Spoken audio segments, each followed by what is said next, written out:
আসসালামু আলাইকুম সবাইকে। কেমন আছেন আপনারা সবাই? আশা করছি সবাই অনেক, অনেক বেশি ভালো আছেন। এই ভিডিওর আগে আমি অলরেডি পার্ট 1 দিয়েছি, যেখানে আমি বলেছি এবং দেখিয়েছি কিভাবে আমি ঢাকা থেকে চিটাগং শিফট করলাম। পুরো শিফটিং ব্লগটা আপনারা পেয়ে যাবেন সেই ভিডিওতে। এবং এই ভিডিওতে শিফটিং করার পরে ওই দিনই আমরা কি কেনাকাটা করলাম না কি করলাম সেটা থাকবে।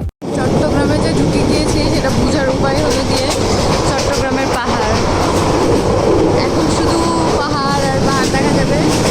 বোঝা যাচ্ছে যে আমরা চিটাগং চলে এসেছি। এখন হলো গিয়ে আমরা প্রিপেয়ার হব নামার জন্য। এই যে আমরা চলে এসেছি চিটাগং।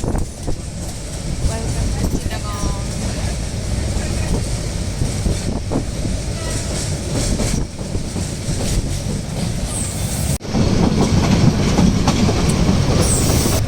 চলে এসেছি আমরা চিটাগং রেলওয়ে স্টেশন।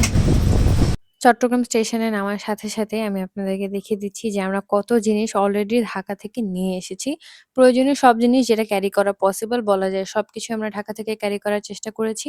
এবং চট্টগ্রাম স্টেশনে নেমে আমরা কি করি এখান থেকে একটা উবার নিয়ে নিই এবং উবার নিয়ে আমরা হলো গিয়ে ডাইরেক্ট হলো গিয়ে আমি যে বাসায় থাকবো চট্টগ্রাম স্টেশন থেকে ওই বাসায় চলে যাই। আগে আমরা সেই বাসায় উঠি, ওখানে খাওয়া-দাওয়া করে রেস্ট নিই, তারপরে বাকি কাজ শুরু করি। আমরা বাসায় উঠে খাওয়া-দাওয়া করলাম, একটু রেস্ট নিলাম। এখন আমরা যাচ্ছি হলো গিয়ে আমার ঘরের জন্য ফার্নিচার কিনতে। চৌকি, টেবিল, তোশক, বালিশ এগুলো কিনতে হবে। তো ওগুলো কেনার জন্য এখন যাচ্ছি, সবাই মিলে যাচ্ছি। প্রথম দিকে একদম ইমার্জেন্সি যেগুলো না হলেই না সেটাই আমরা ওই দিন কিনে ফেলার চেষ্টা করি। যেমন ১ম এ আমরা চৌকি ফাইনালাইজ করি। চৌকির মাপ করে হলো গিয়ে আমরা তোশক বানাতে দিয়ে দিই। তারপরে ২ টা বালিশ কিনি, কোলবালিশ কিনি। আবার হলো গিয়ে আরেক দোকান থেকে আমরা চৌকির কাঠেরই আরেকটা হলো গিয়ে টেবিল কিনে নেই। তারপরে হলো গিয়ে আমার আলু, পেঁয়াজ এগুলো রাখার জন্য র‍্যাক, ডাস্টবিন আরো অনেক কিছু টুকটাক সত্যি বলতে অনেক কিছু লেগেছে। তারপরে প্রাথমিক কিছু বাজার, চাল, ডাল, মসলা এগুলা হলো গিয়ে বাবা, আম্মু মিলে হলো গিয়ে কিনে দিচ্ছিল। যেহেতু আমি এগুলা নিয়ে এখনো অত একটা বেশি জানি না। এবং পাতিল-টাতিল অনেক কিছুই আমরা যেমন হলো গিয়ে ১ নাম্বার রোড থেকে কিনেছি, কিছু, কিছু আমরা মদনহাট বাজার থেকে কিনেছি। তো সব মিলিয়ে ওইদিন পুরাটা বলা যায় যে কেনাকাটাতেই চলে গেছে। আর ভাইয়া, আব্বু, আম্মু ৩ তারিখ পর্যন্ত ছিল। আমরা ১ তারিখে আসি। তো এই ২ দিনে বলা যায় যে টুকটাক, টুকটাক এইটা ওইটা অনেক কিছু শপিং করা হয়েছে।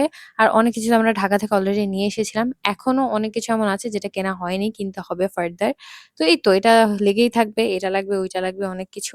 তারপরে বাবা আর আম্মু মিলে হলো গিয়ে আমাকে সবকিছু গুছায় দেওয়ার ট্রাই করতেছিল। যেহেতু আমি একলা, আমি অনেক বেশি ওভারওয়েলম হয়ে যাবো। তাই আব্বু আম্মু নিজেদের মতো করে আমাকে গুছায় দিচ্ছিল কোনটা কি আছে। আর এই কয়দিন আমরা একসাথে খাওয়া-দাওয়া করার চেষ্টা করেছি, একসাথে থাকার চেষ্টা করেছি। ভাইয়া আর বাবা আলাদা জায়গায় ঘুমাতে যেত। আমি আর আম্মু এখানে ঘুমিয়েছি। এছাড়া পুরাটা টাইম আমরা বলা যায় যে একসাথেই থাকার ট্রাই করেছি। মানে সকাল হলে বাবা চলে আসতো। তারপরে দুপুরের খাবারের টাইমে ভাইয়া চলে আসতো এরকমই।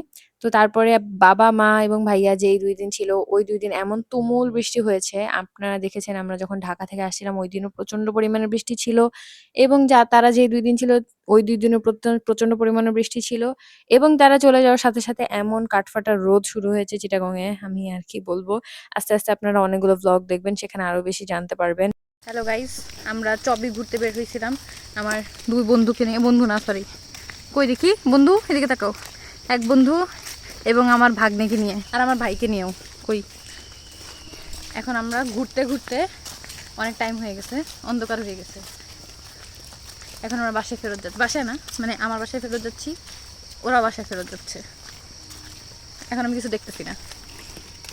And literally this is our view. I know কিচ্ছু দেখা যাচ্ছে না, কিন্তু এটাই হলো আমাদের ভিউ। আশা করি সামনে গেলে দেখা যাবে, কারণ এখানে অনেক গাছপালা। হ্যাঁ, সামনে গেলে দেখা যাচ্ছে। আমার এই ফ্রেন্ডরা বেসিক্যালি ঢাকার ফ্রেন্ড, বাট ওরা চট্টগ্রামে এসেছিল একটা কাজে, মানে ওর বোনের বিয়ে উপলক্ষে। তো তারপরেও ওরা সময় বের করে আমার সাথে দেখা করতে আসে। I was so happy.